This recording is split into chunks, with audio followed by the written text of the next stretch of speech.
वो जो इंटरव्यू देख के मेरा पहला इम्प्रेशन था कि इंटरव्यू जो था ना वो सवाल थे, वो जवाब नहीं थे। इस किस्म का इंटरव्यू जो है मैंने करण थापर साहब को भी कभी करते नहीं देखा। और मेरे ख्याल में उसकी एक हिस्ट्री है, क्योंकि उन्होंने जो मुईद यूसुफ के साथ एक इंटरव्यू किया था मेरे ख्याल में कुछ साल पहले, तो जिसमें जो था वो उन्होंने मौका दिया था बोलने का और वो फिर उनके गले पड़ गया। पर जिनकी शोहरत है कि वो बड़े ही सीजन्ड जर्नलिस्ट हैं, लेकिन इस इंटरव्यू में वो भी अपने जज्बात पर काबू ना रख सके और उनमें और गोदी मीडिया में कोई फर्क ना रहा। ये मैं नहीं कह रही, ये खुद इंडियंस या जितने भी लोगों ने ये इंटरव्यू देखा है उनके कमेंट्स आप जाके देखें इस इंटरव्यू के नीचे, तो वो यही कह रहे हैं कि उन्होंने मेहमान को बात करने नहीं दी। कई जगहों पे उन्होंने उनको इतना टोका, इतना इंटरप्ट किया कि मेहमान को ये कहना पड़ा कि अगर अब आप मुझे बात करने की इजाज़त नहीं देंगे तो मैं यहाँ से चला जाऊँ। बिलावल भुट्टो जरदारी साहब का इंटरव्यू कम और तकरार ज़्यादा लग रही थी। हाफ से ज़्यादा शो में अगर आप देखें तो मुसलसल टोका जा रहा था मेरे ख्याल में मेज़बान की जानिब से। आई डोंट नो कि उन्होंने क्यों इतना ज़्यादा बिलावल भुट्टो जरदारी साहब को प्रोवोक करने की कोशिश की। आपने भी वो इंटरव्यू देखा। बिलावल भुट्टो जरदारी साहब की expertise on foreign affairs specially related to India. Bilawal Bhutto Zardari साहब जो है वो बहुत ही रॉकेट की तरह ऊपर जा रहे हैं, तेजी के साथ।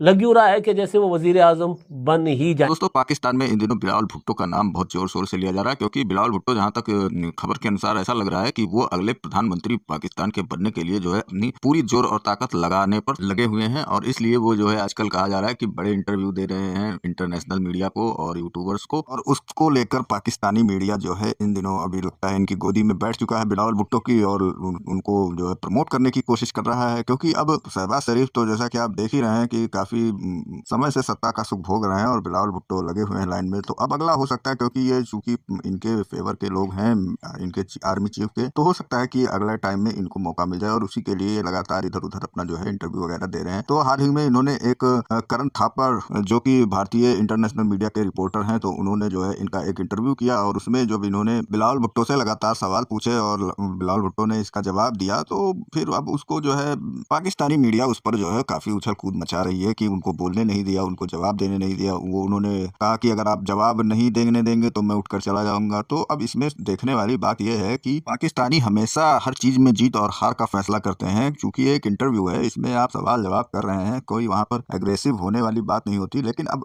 आपसे जब कोई सवाल पूछता है, तो अगर आपसे कोई सही सवाल पूछे तो आप उसको गोदी मीडिया बता रहे हैं। अगर आपसे कोई ढंग का सवाल पूछ रहे हैं जिसका उत्तर आपके पास नहीं है, तो आप उसको गोदी मीडिया बता रहे हैं, उसको आप उल्टा सीधा व्यक्ति बताने की कोशिश कर रहे हैं। और जबकि सच्चाई क्या है, क्या आप वाकई में आपके देश के लोग भारत में दहशतगर्दी करने के लिए जो है जिम्मेदार नहीं है? जिम्मेदार वो बिल्कुल हैं। आप ये केवल प्रोपेगेंडा रच रहे हैं कि हमारे यहाँ खुद हो रहा है, हम खुद विक्टिम हैं, हम खुद इस चीज से प्रताड़ित हैं कि हमारे यहाँ पर इतनी दहशतगर्दी हो रही है। तो ये दहशतगर्दी पैदा करने वाला कौन है, कौन इसके जिम्मेदार है, ये आपको नहीं पता। आप अपने यहाँ पर तो नहीं कंट्रोल कर पा रहे हैं और हमसे सबूत मांग रहे हैं। अब इनका कहना है कि आप वहाँ इंडिया से जो है सबूत भेजिए हमारे कोर्ट में, तब हम जाकर मुकदमा करेंगे। तो भाई, आप अपने यहाँ पर सबूत नहीं बना सकते थे क्या? आप अगर इन्वेस्टिगेशन करते, FIR दर्ज करते और उसके बाद में उस पर जांच कराते, या किसी तरह से आप उसको जो भी आपके यहाँ पर नियम कानून है उस तरह से जांच कराते, तो आपको पता चल जाता कि कौन यहाँ से आया था मुंबई हमले में या किस हमले में। तो आपने अपने यहाँ पर कोई जांच नहीं करे। आप भारत से मदद मांगते हैं ताकि भारत अगर यहाँ से आदमी भेजे तो आप उसको भी जासूस बनाकर अरेस्ट कर लें। आप कुछ भी कर सकते हैं। भाई, आपके देश में कोई इंडियन गया तो आप उसके साथ क्या करेंगे? ये तो कौन अपनी जान जो है जोखिम में डालकर आपके हाथ से हाथ मिलाकर चलेगा कि चलो भाई आपके साथ जांच करते हैं हम, है ना? और ये बिलावल भुट्टो हो या कोई भी हो पाकिस्तान का, वो हमेशा रोना इसी बात पर डालता है कि हमारे यहाँ खुद इतना सब कुछ हो रहा है, दहशतगर्दी हो रही है, हम खुद लड़ रहे हैं। तो आप लड़ नहीं रहे, आप उसको बना रहे हैं। आप चाहते हैं कि कभी तुम्हारे देश में जो है शांति ना हो और ऐसे ही मामला चलता रहे और आप हमेशा से जो है सत्ता हथियाए रखें और खाते पीते मौज करते रहें। बाकी और कोई उसमें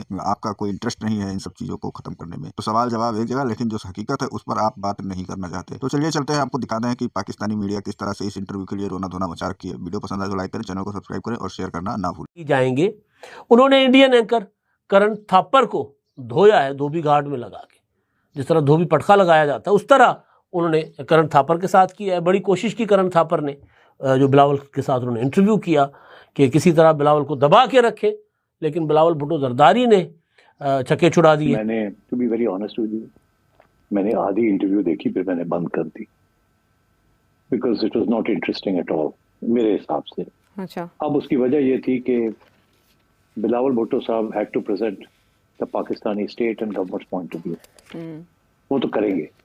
और मेरा ख्याल है कि उधर से भी उनकी जो रियासत है और उनकी स्टेट के जो पॉइंट ऑफ व्यू है वो उधर से वो पेश कर रहे हैं। अफसोस इस बात का कि इतनी टकराव हो गया कि कुछ समझ नहीं आ रही थी कि ये इंटरव्यू हो रही है या लड़ाई झगड़े हो रहे हैं। मतलब ये कोई हार्ड टॉक तो नहीं है। करण थापर हार्ड टॉक तो नहीं करते, वो तो कोशिश करते हैं कि किसी तरीके के साथ सच्चाई निकले, कुछ बात आगे बढ़े। इंटरव्यू जो सारा था वो ये था कि जाहिर है बहुत लोगों ने देखा होगा और वो ये भी बता पाए कि देखें एक पाकिस्तानी को बुलाया और फिर हमने कैसे सवाल किए, कैसे हमने इनको सवाल किए। देखें पर्सनली मैं समझती हूँ जो आप कह रही हैं ना धांसू इंटरव्यू, धांसू वांसू इंटरव्यू यूँ नहीं था। मतलब कि मेरे ख्याल में बिलावल जरदारी ने अपने आप को अच्छा कंडक्ट किया, जो एक जवाब उनको देने चाहिए थे उनने दिए।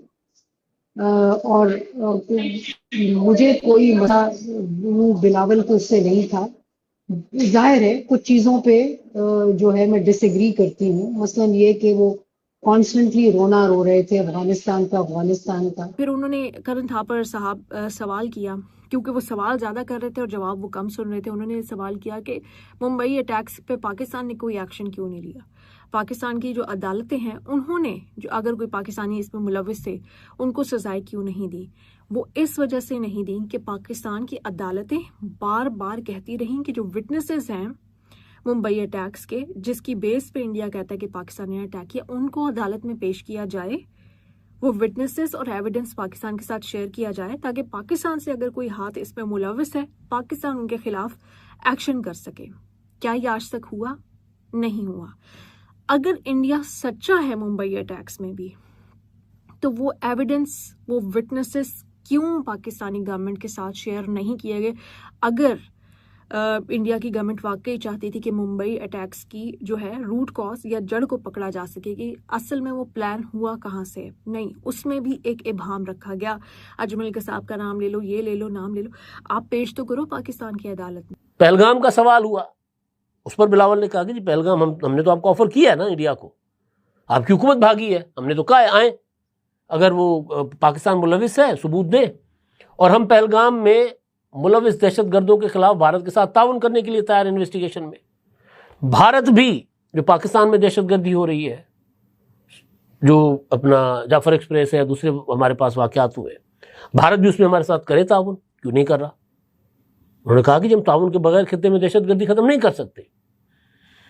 तो करण थापर ने बड़ा घेरने की कोशिश की, बल्कि मुझे यूं लग रहा था कि जैसे जंग के दौरान जिस तरह अर्नाब गोस्वामी या वो दूसरे क्या हैं गोरवारिया और इस टाइप के, या वो अंजना कश्यप, वो जिस तरह दौड़ दौड़ के, ये दौड़ नहीं रहे थे, लेकिन करण थापर साहब वो फिर बाद में जब बिलावल भुट्टो ने एक दो बार उनको झाड़ा ना कि जी देखिए आप थोड़ा ठंडे होकर सवाल करें, सवाल आपका करना हक है, जवाब मैं दूंगा आपको, आपकी तसल्ली करवा लूंगा, लेकिन अगर इसी तरह आप इंटरव्यू करेंगे तो फिर मैं इस तरह की जो होते हैं ना वो अपना ऐसी गुफ्तगू नहीं करूंगा। शायद वो बच्चे हैं और शायद उनके पास ये नॉलेज नहीं है बिलावल के पास कि ये जो ग्रुप्स को बता रहे थे, लश्कर तैयबा जो है उसका तो वो शुरू हुई थी अफगान जिहाद से 80s के, लेकिन ये जो सारे बाकी हैं जैश ए मोहम्मद, जिनका वो मतलब उनको जैश ए मोहम्मद का पता भी नहीं है, जैश ए मोहम्मद, लश्कर जंगी, जिसका वो बार बार लश्कर जंगी का भी तस्करा करते थे, ये तो सेक्टेरियन वॉरफेयर जो कि ज़ियाउल हक के ज़माने से शुरू हुई थी।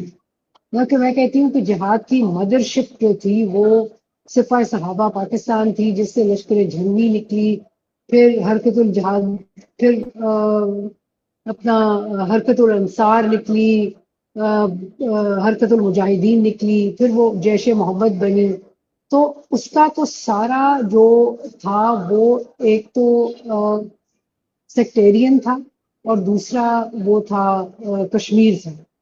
कश्मीर पे उन्होंने बात करना नहीं चाहिए कि भाई पाकिस्तान का भी कसूर है, और ये सब हिस्टोरिकल फैक्ट्स हैं, ये कोई इमेजिन नहीं है।